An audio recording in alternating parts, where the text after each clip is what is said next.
The winter meetings are off to a slow start. So, your pal Sully is going to answer some viewer questions, including a few from one of my favorite new commenters.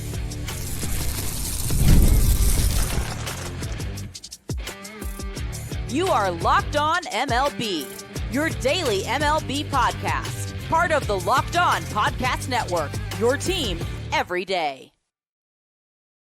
Hello, baseball fans, and welcome to Locked On MLB, part of the Locked On Podcast Network, where it's your team every day. This is the daily podcast. We talk about all of Major League Baseball. I'm your host, Paul Francis Sullivan.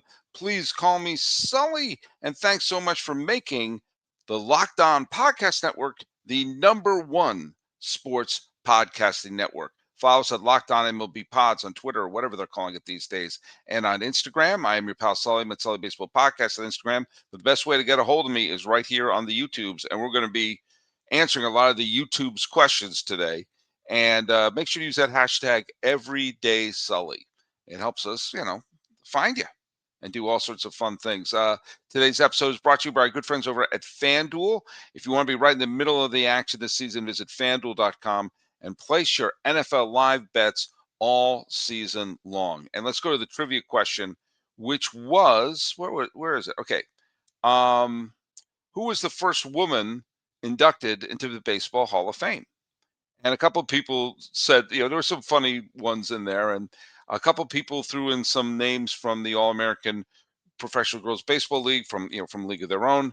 But M.K. Lotz, 1426, Effa Manley.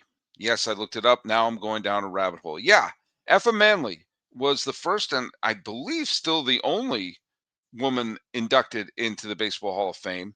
Co-owned the Newark Eagles team from the Negro Leagues and was a huge figure in the Negro League baseball from all through the 30s and basically into the integration era. Made the team wildly successful, wildly profitable, and was a civil rights leader along the way. Hey, Hollywood, instead of giving us our 9th Batman and our 43rd Spider-Man over the last, 2 years, let's make some story. There's some people to make a movie about. And I think Effa Manley would be an amazing figure for a biopic. And by the way, before anyone gets on me, I grew up reading Batman and Spider-Man comics. I love Batman. I love Spider-Man. Let's pump the brakes a little bit. There are other things we can make movies about. Um, let's and so there you go. So please go down an Effa Manley rabbit hole because it is indeed a lot of fun. Well, the winter meetings have begun, and so far, not a lot to report. The Rays signed Steven Matz. There you go. That's a big one. The interesting thing is the fact that the Pirates keep popping up. We did a pirate show just a few days ago, and some people, it's funny, I've gotten some not exactly the warmest YouTube comments from some people who didn't like me on the pirate show, didn't like me on the Mets show, but you like me here, and that's all I care about, and that's fine. I can take it. um but I said that the Pirates have to have a sense of urgency because they have a Cy Young Award winner. They have a Cy Young Award winner under their team control for the next couple of years. And if they blow this, and the Pirates, maybe the Pirates are just so used to whiffing on first round draft picks, the fact that they landed and hit one so well, they've whiffed on first pick overall draft picks, and they landed this one, and they have to. And I mentioned it, have to, and did I mention have to put together at least a team that can contend for a wild card spot. Otherwise, you'll completely blow the Paul Skenes era. Well, Ken Rosenthal reported that the Pirates have offered a 4-year deal to Kyle Schwarber. And I think Schwarber is exactly the type of player that needs to be inserted into that Pirate team. He is obviously an elite home run hitter, obviously an elite run producer, and a really bizarre player. Someone who could have you don't look at his batting average. You look at his OPS. His OPS, I mean, last year, his OPS was in the 900s. He's going to walk a lot. He's going to strike out a lot. He's going to homer a lot. And those are the main things he does. And he hits homers, he drives in runs, and he gets on base. And to have that in that Pirate lineup, which has virtually no pop, you know what? He gets protection, he'll get on base. Now, do I think he's going to go to the Pittsburgh Pirates? I don't know. He knows he has a 4-year deal on the table. And at least, I mean, this could be a situation where the Pirates know that he won't sign, but they can at least turn to their fans and say, hey, we're trying. Now, another big player that is currently on the currently being looked on as a potential trade chip is Ketel Marte, the great second baseman for the Arizona Diamondbacks. Now, the Red Sox are the team that's really linked to them. I guess I can see that. But the Pirates are also linked to him. It sounds like the Pirates are going around trying to act like they're on a big show, trying to be like they're on supermarket sweep and to do something. And maybe they'll land something. Either way, I think this is good for, I think this is good for baseball to have the Pirates try to win with Skenes on their team and trying to at least say, hey, we're going to try to be aggressive here. And to me, I predicted that Kyle Schwarber was going to go back to Philadelphia because Philadelphia also has a sense of urgency, is a different sense of urgency. Their sense of urgency is they signed Bryce Harper to a contract that keeps him in Philadelphia until the heat death of the universe. And they made it to the World Series in 2022, but they have fallen short. And did I mention short? And it looked like they were going to go to back-to-back World Series when they fell to Ketel Marte and the Diamondbacks. And since then, they've been nothing but a monumental disappointment. Losing to the Mets last year, throwing the ball away, poor Ryan Keckering, to lose to Los Angeles this year. Both times they had the home field advantage. Both times things just slipped away. And to lose Schwarber and have Bryce Harper hanging around, they can't afford to have Bryce Harper spend his entire time in Philadelphia and not win a World Series title. That's just the fact, Jack. So I do think Philadelphia will eventually pony up what they want, but they're going to have to at least give him 4, maybe 5 years because Schwarber knows he has 4 years of security. Now, would that be a great move for the Pirates? I don't know. It's a short-term thing because they have to start winning. And it's encouraging to see them at least pretending. Are they really doing it? I don't know. But at least they're pretending. And sometimes pretending is step one. Well, when we come back, we're going to start answering because there's not a lot to report unless you're that big of a Steven Matz fan. There's not much to report. So I'm going to go and check off some of the stuff that people have been writing to me and address in the third segment, address my new favorite fan. All right, let's hear from our good friends over at FanDuel. Now, NFL Sundays, they move fast, and one big play, and suddenly everything feels different. That makes live betting so great and so exciting with FanDuel. You're not just watching the game, you're reacting in real time. With FanDuel, you can place bets as the action unfolds, every drive, every momentum swing, and every highlight moment. Live betting is best when the game starts to shift. A receiver gets hot, a defense tightens up, or the momentum flips over a turnover. FanDuel lets you jump into the moment with live spreads and money lines. They adjust instantly. Player props update as the guys heat up, and you can bet on the next touchdown scores, drive scores. I bet even safeties. More than you know, the better the bets are. It keeps you locked in to every snap, every drive, and every possibility. So if you want to be right in the middle of the action this season, visit FanDuel.com and place your NFL live bets all season long. FanDuel, the game moves fast, and do you know what? So can you. Hey, I just want to say thanks so much, all of you, for making Locked On Podcast Network the #1 sports podcast network. And thanks for making Locked On MLB your first listen of the day. Now, you already love Major League Baseball. Now let's take it up a level and let's go ad free. Join the Everydayer Club and get Locked On MLB with no interruptions, members only Discord access, and more, all for just $5 a month or $50 a year. Go to this URL, which is lockedonmlb.supercast.com, or check the link in the show notes to learn more. All right, it's time to answer some questions. And let's just see. Some of the things we're talking about. The We talked about the Astros along with um, our good friend Mr. H Town Wheelhouse Chansey, and we were talking about the Astros. Hunter Brown had a 12-9 record.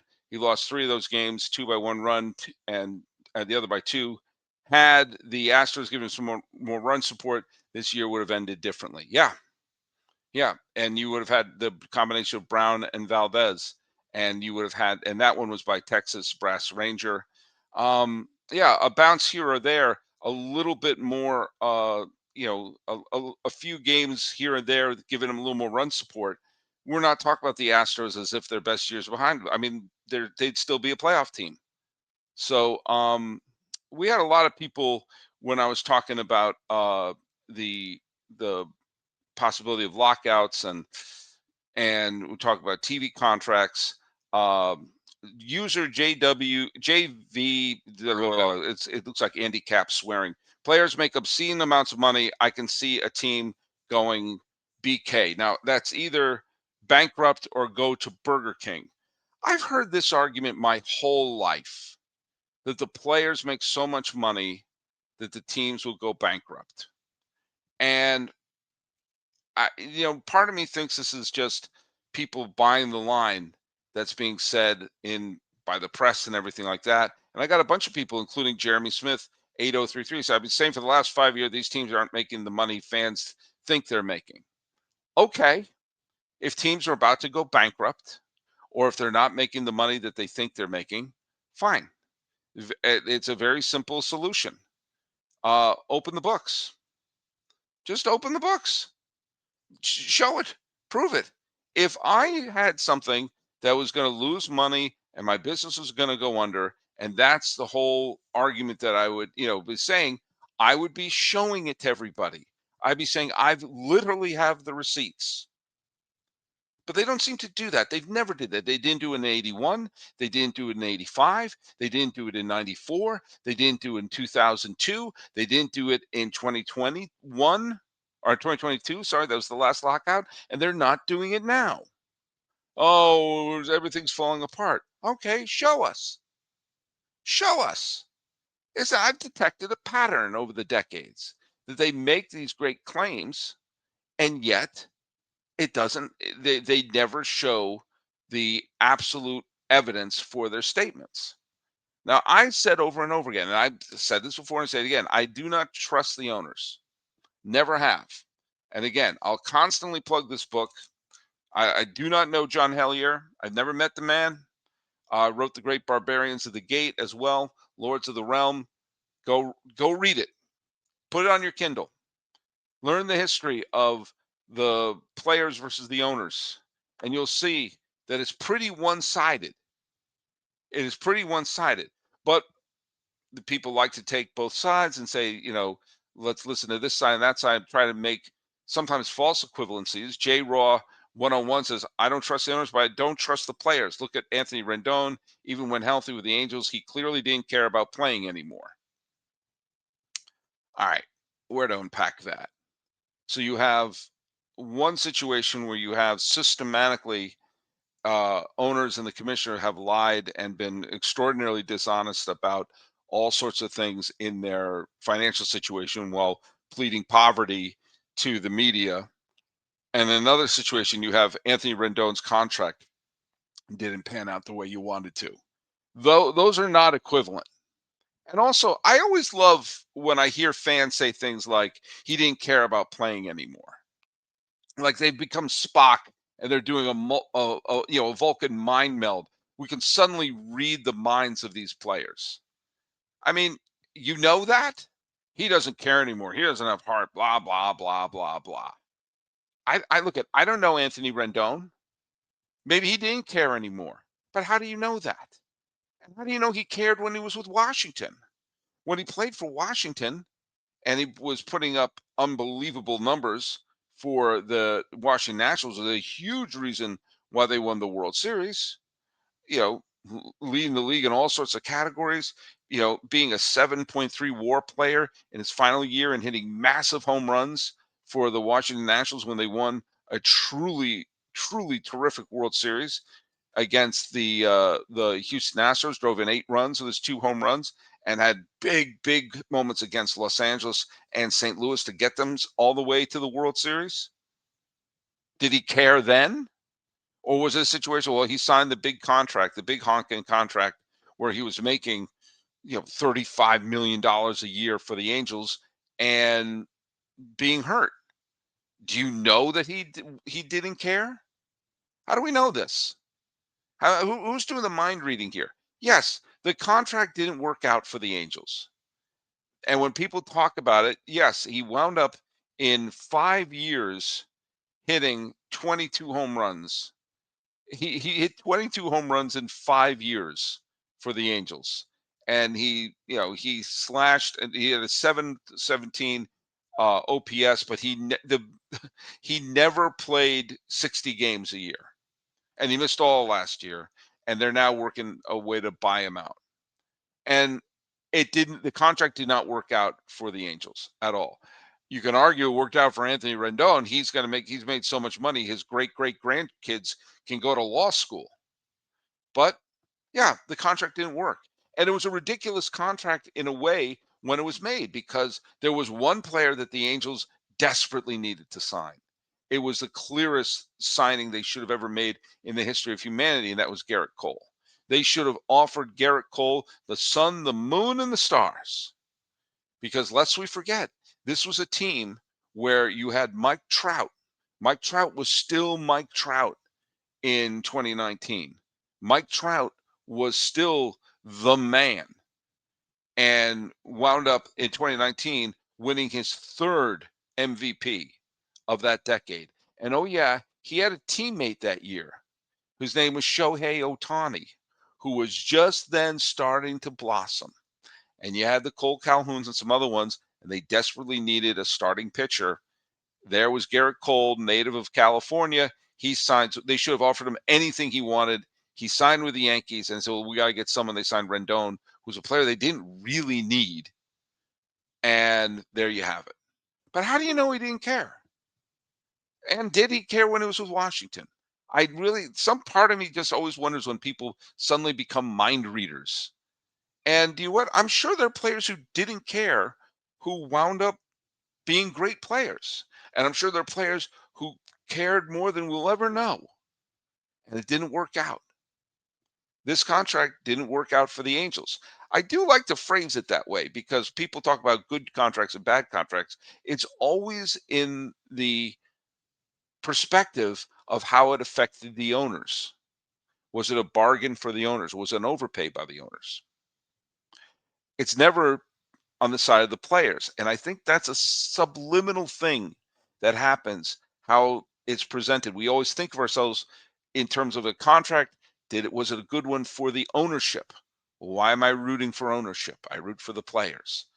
Oh, but thinking about those Ohtani years, Scott Campbell, aka MIP, says a way baseball can market the game is returning the Bo Knows Baseball bit with Shohei. Show Knows Baseball is right there. I'm old enough to remember Bo Knows Baseball, and Bo Knows this. That was one of the most dynamic ad campaigns in sports history. And Bo Jackson was like Paul Bunyan. He seemed like he was an otherworldly figure. And the fact that we have a player who's doing something we've never seen before is eerily similar to Bo Jackson. It's eerily similar. That the thing that made Bo so amazing was he was an all-star caliber baseball player who just was constantly in the highlight reel, and then became an all-star caliber football player. And no one could ever have imagined this. Well, now you have Shohei, who is a terrific pitcher and the best offensive player in the National League. I was at the game when he threw 6 shutout innings and hit 3 home runs. We'll never see another performance like that again, where they do both of it. And so, yeah, maybe it's time to dig deep into that. When we come back, I'm going to dig deep into my new favorite fan and sort of break down some of the things that he brought up and see if we can come to, I don't know, some sort of understanding. The World Cup is coming back to North America for the first time since 1994. That was a bad year for baseball. And with 48 teams for the first time ever, this is going to be massive. But let's be honest, getting tickets is usually the hardest part. That's why the Game Time app is clutch, finally giving fans a real advantage when it comes to snagging seats. With Game Time, you can track price drops in real time, get alerts when great seats open, and buy tickets the moment they hit the app. It puts the power back in your hands and making the going to the World Cup realistic instead of impossible. You pull up the app, and the layout makes it so simple to scroll through the matches and compare seat views. You pick a game, tap a section, and have your tickets locked in minutes. And the seat view feature, that's a game changer. You can literally see what the pitch looks like from the exact seat you're about to buy. Take the guesswork out of buying World Cup tickets and every match, concert, or event with Game Time. Download the Game Time app, create an account, and use the code LOCKEDONMLB for $20 off your first purchase. Terms apply. Again, download the app, make an account, and use the code LOCKEDONMLB for $20 off. Swipe, tap, ticket, and go for Game Time. So yesterday, we dropped the show about Jeff Kent. And I had some people really not like what I said. And I'm not going to shy away from that. I never shy away from people who don't like it. Pezant 10 had one of my favorites. Says, I don't even want to watch the rest of this because you guys are just odious human beings. Jeff Kent was awesome. I'm odious, and I'm going to put that on my LinkedIn page that I am an odious human being. I said several times to not cause any confusion. I have no problem with Jeff Kent being in the Hall of Fame. I don't. I just thought it was odd that he was the only one that was put in on that ballot. And even sort of predicting that they weren't going to put in Bonds or Clemens, surprised it wasn't, Murphy or Delgado or maybe Valenzuela or maybe Magley. So of all the ones on there, the fact that it was Kent was the only one, that's what felt odd. Not that it was Kent. It was that was the only one. That just felt strange to me. But some people felt that I don't know, it was bad stuff. But I got to go. My new favorite fan is a fan named Ultramodern 007. What a great name that is. And Ultramodern wrote me several posts. And I'm going to say that he probably didn't like the show. Ultramodern 007. What a piss poor example you set, feigning ignorance as to why Bonds, Clemens, and Sheffield are left out. A disgraceful display, sir. And just so I don't be accused of, that's what I could fit into the little banner there. The full comment says, what a piss poor example you set, feigning ignorance as to why Bonds, Clemens, and Sheffield are left out. The excuse that they're already let steroid dudes in, so all cheaters should be in, is equally absurd. It's not exactly what I said, but it's in the ballpark. I'll let that slide. The assumption that Kent and many others also juiced was a cherry on top of your triggered outrage, a disgraceful display, sir. I don't remember triggered outrage on the show, but maybe I did. I don't know. I can't always call myself. There was a lot of juicing going on in the 1990s, and they weren't testing, and we were hearing from the players that it was rampant. I pointed out the fact that Kent's career skyrocketed in that era when he arrived in the Bay Area. The Bagwell discussion is, again, another obvious fact. A guy who was considered not have a lot of power and too skinny becomes teammates with Ken Caminiti and suddenly becomes a Hall of Fame caliber slugger who was gigantic. Those are just facts, and it's part of the era. He wrote this too, which I also loved. He said, next time, don't forget the pacifier and the rattle to shake. That made me laugh out loud. That was pretty cool. But some of the other things he wrote, I think, are worth bringing up. And he said, I spent 10 minutes, I'm going to quote him. You spent 10 minutes crying about the fact that Bagwell, Piazza, and other suspected juicers are in. That's probably the best way to phrase it. And you cried about the fact that your favorite juicers didn't get in. You want a Big Tent steroid Hall of Fame, I'm assuming. Because I was asking to clarify it beyond just calling me a baby, and I very well may be a baby and also an odious human being. I am a Big Tent Hall of Fame guy. I'm there, and I'm going to do a show in a couple weeks where I talk about some of the other players like Lou Whitaker, like Bobby Grich, like Dwight Evans, like Rick Russell, and Dave Stieb, who I think belong in the Hall of Fame. And there are players that are in the Hall of Fame that I don't agree with. But even those, whether it's the Harold Baines of the world or the Lee Smiths of the world, they don't make me mad. I say I probably wouldn't vote for them, but there they are. Good for you, Hall of Famer. That's as mad as I get about it. But I was saying, yes, so I err on the side of putting them in because it gets people talking about it, gets people honoring them, it becomes a great thing. Now, I find it strange that there's an inconsistent criteria for Hall of Famers.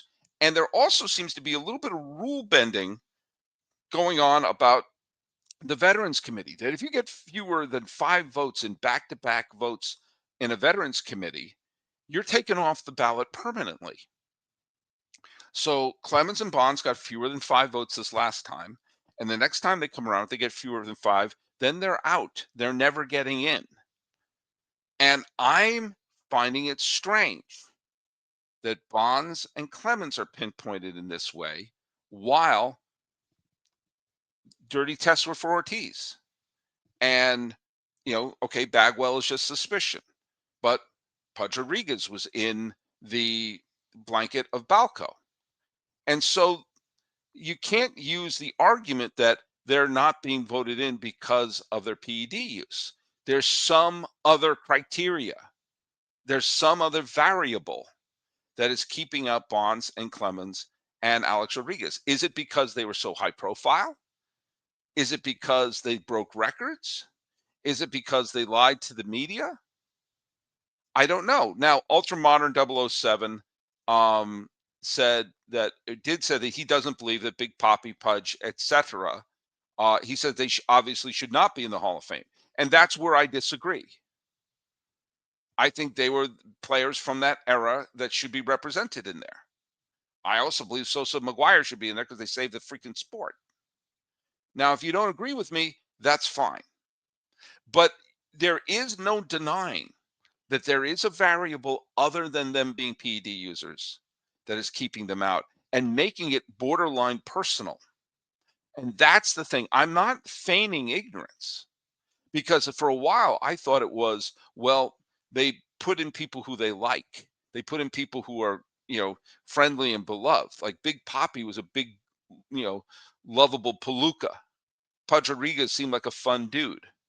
And the people where there were whispers about them, whether it was Piazza or Bagwell, Bagwell seemed like a good, level-headed dude, and Piazza was a god certainly in Queens, and he should have been the greatest Dodger, the greatest offensive Dodger of all time. But there is that other variable, and maybe it was how high profile they were. But the idea of them being someone nice and lovable that everyone loved is thrown in the dumpster when Jeff Kent is in there. Not that Jeff Kent was a bad player. As I said, he had a solid Hall of Fame candidacy, and he's in. I have no problem with that.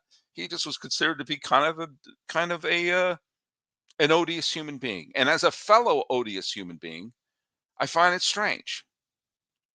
I think maybe it was because they were the most high profile, and that's what kept the two of them out, and Sosa and McGwire.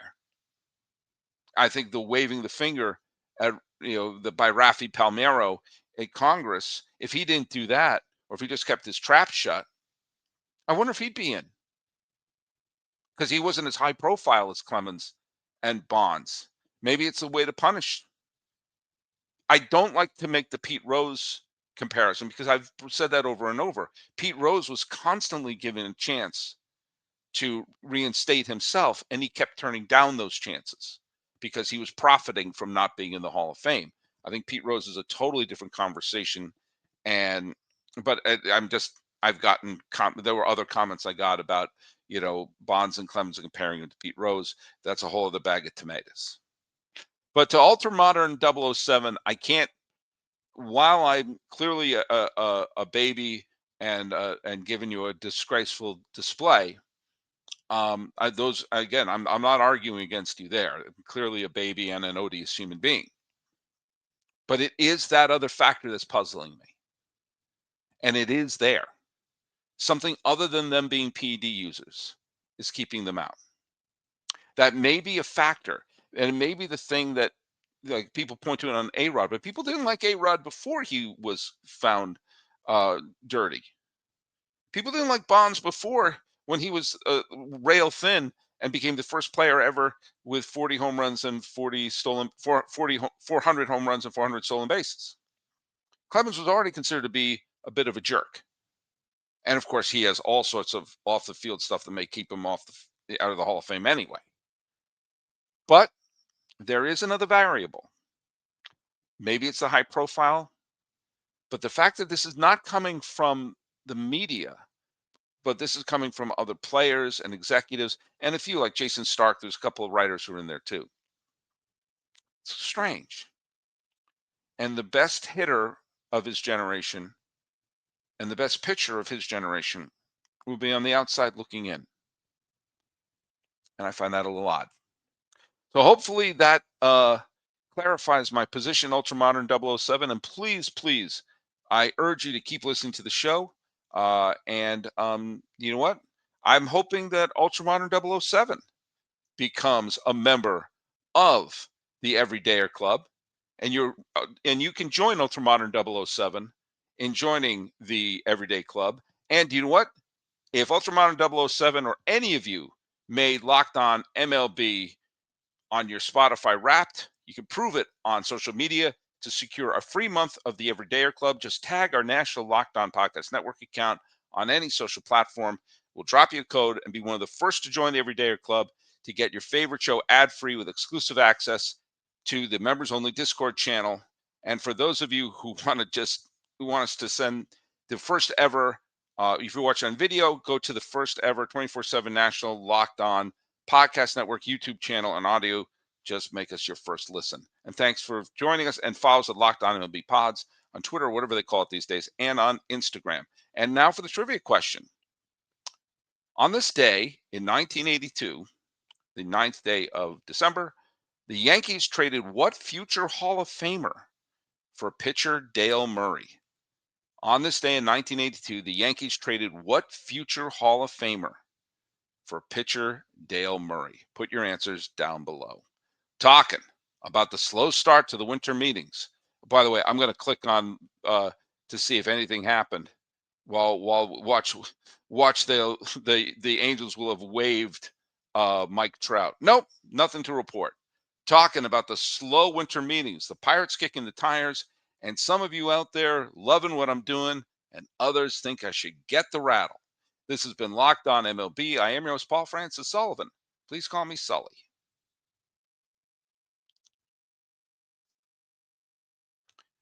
I'm an odious human being.